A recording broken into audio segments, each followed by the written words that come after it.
السلام علیکم ورحمۃ اللہ وبرکاتہ۔ امید ہے ناظرین آپ خیریت سے ہوں گے۔ ناظرین کرام، آج ایک نیو ویڈیو لے کر آپ کی خدمت میں حاضر ہیں۔ ناظرین کرام، پاکستان کے مختلف علاقوں میں 21 جون سنڈے کو سورج گرہن ہوگا۔ ناظرین کرام، اس حوالے سے آپ کو بہت اچھی معلومات پیش کی جائیں گی۔ آپ ہمارے اس چینل کو سبسکرائب کیجئے اور بیل آئیکن کے بٹن پر کلک کیجئے اور اس ویڈیو کو آخر تک سماعت فرمائیے۔ ناظرین کرام، سورج گرہن کیا ہوتا ہے؟ تو آئیے آپ کو ہم بتاتے ہیں کہ سورج گرہن کسے کہتے ہیں، یعنی کہ سولر ایکلیپسی یہ کیا چیز ہے۔ ناظرین کرام، سورج یہ ایک مقررہ راستے پر چلتا ہے، اس کی گردش لگی رہتی ہے اور یہ اپنے مقررہ راستے پر چلتا رہتا ہے۔ جب سورج اور زمین کے درمیان چاند حائل ہو جاتا ہے تو سورج کی روشنی زمین پر مکمل طور پر نہیں پڑتی، جس کی وجہ سے اندھیرا چھا جاتا ہے اور چاند گرہن ہو جاتا ہے۔ زمین کا وہ حصہ جس حصے کے سامنے چاند مکمل طور پر آ جاتا ہے وہاں پر مکمل سورج گرہن ہوتا ہے اور اس کے اطراف میں گرد و نواح میں جزوی طور پر سورج گرہن ہوتا ہے۔ ناظرین کرام، ہمارے ہاں لوگوں میں کچھ توہمات پائی جاتی ہیں اور وہ وہم کا شکار ہو جاتے ہیں۔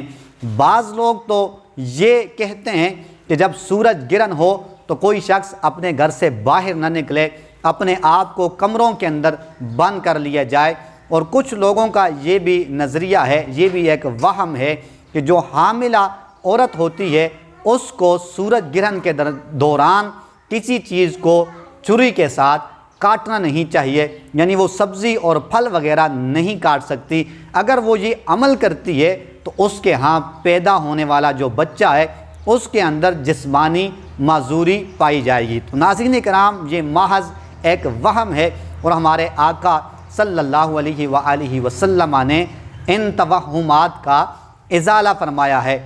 عرب کے جو لوگ تھے، کفار عرب تھے، ان کے ہاں بھی ایک یہ وہم پایا جاتا تھا کہ جب سورج کو گرہن لگتا ہے تو اس کا مطلب یہ ہوتا ہے کہ یا تو دنیا سے کوئی اچھا انسان چلا گیا ہے یا کوئی منحوس انسان دنیا میں پیدا ہوا ہے۔ تو آقا علیہ الصلوۃ والسلام نے اس کی نفی فرمائی۔ قرآن پاک سے اگر آپ پوچھیں کہ سورج کیا ہے اور چاند کیا ہے تو اللہ تبارک و تعالی سورہ یاسین کے اندر ارشاد فرماتا ہے، وَالشَّمْسُ تَجْرِی لِمُسْتَقَرٍّ لَہَا ذَلِکَ تَقْدِیرُ الْعَزِیزِ الْعَلِیم، کہ سورج جو ہے یہ اپنے مقرر راستے پر چلتا رہتا ہے اور یہ بہت بڑے غالب اور بے حد علم والے کا مقرر کردہ نظام ہے۔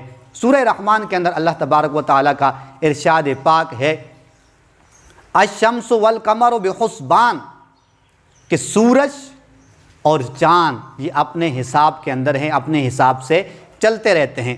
اب آئیے حدیث پاک کی طرف۔ کریم آقا علیہ الصلوۃ والسلام کے دور مبارک میں بھی سورج کو گرہن لگا، اور یہ وہ دن تھا کہ جب آپ کے پیارے صاحبزادے حضرت ابراہیم رضی اللہ تعالی عنہ کا اس دنیا سے وصال ہوا۔ آپ کے انتقال کے دن سورج کو گرہن لگ گیا تو آقا کریم علیہ الصلوۃ والسلام نے ارشاد فرمایا، ان الشمس والقمر آیتان من آیات اللہ، کہ سورج اور چاند یہ دو اللہ کی نشانیوں میں سے نشانیاں ہیں۔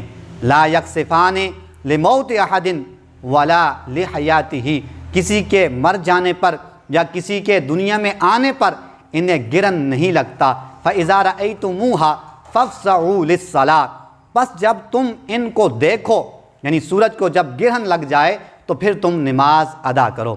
اور حضرت ابو موسیٰ رضی اللہ تعالی عنہ ارشاد فرماتے ہیں، آقا علیہ الصلوۃ والسلام کے دور میں جب سورج کو گرہن لگا تو آقا علیہ الصلوۃ والسلام مسجد میں تشریف لے گئے۔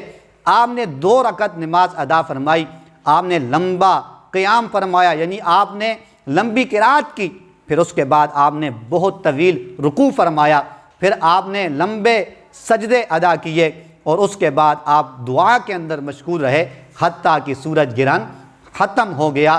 اور احادیث سے ہمیں یہ پتہ چلتا ہے کہ جب بھی سورج کو گرہن لگے تو پھر نماز کسوف ادا کرنی چاہیے، اس کے بعد دعا کے اندر توبہ استغفار کے اندر، ذکر و اذکار کے اندر مشغول رہنا چاہیے۔ اور ایک حدیث کے اندر یہ الفاظ بھی ہیں کہ اس دن جب سورج کو گرہن لگے تو پھر صدقہ و خیرات بھی کرنا چاہیے۔ تو ناظرین کرام، یہ اعمال ہیں جو سورج گرہن کے دوران ایک مسلمان کو کرنے چاہیے، ایک صاحب مومن کو کرنے چاہیے، اور توہمات کے اندر نہیں پڑنا چاہیے، کیونکہ یہ ہماری ایمان کی کمزوری کا سبب بنتے ہیں۔ اللہ تبارک و تعالیٰ کے حکم کے بغیر کوئی کام نہیں ہو سکتا، اور سورج اور چاند یہ اللہ کی نشانیوں میں سے نشانیاں ہیں۔ جب انہیں گرہن لگے تو پھر بندے کو توبہ استغفار کرنی چاہیے، رجوع الی اللہ کرنا چاہیے، اخلاص کے ساتھ ذکر و اذکار کرنا چاہیے۔ اور اگر نماز کسوف یعنی سورج گرہن کی نماز آپ باجماعت پڑھتے ہیں تو پھر اس کے لیے جمعہ جو امام قائم کرتا ہے اس کی ابتدا میں آپ نماز ادا کر سکتے ہیں، اور اگر آپ اکیلے ادا کرتے ہیں تو پھر 2 سے زائد رکعت یعنی 4 رکعت اور 6 رکعت بھی آپ ادا کر سکتے ہیں۔ اللہ رب ذوالجلال ہمیں اس موقع پر کثرت کے ساتھ توبہ استغفار کرنے کی توفیق عطا فرمائے، ذکر و اذکار کرنے کی توفیق عطا فرمائے، صدقہ اور خیرات کرنے کی توفیق عطا فرمائے۔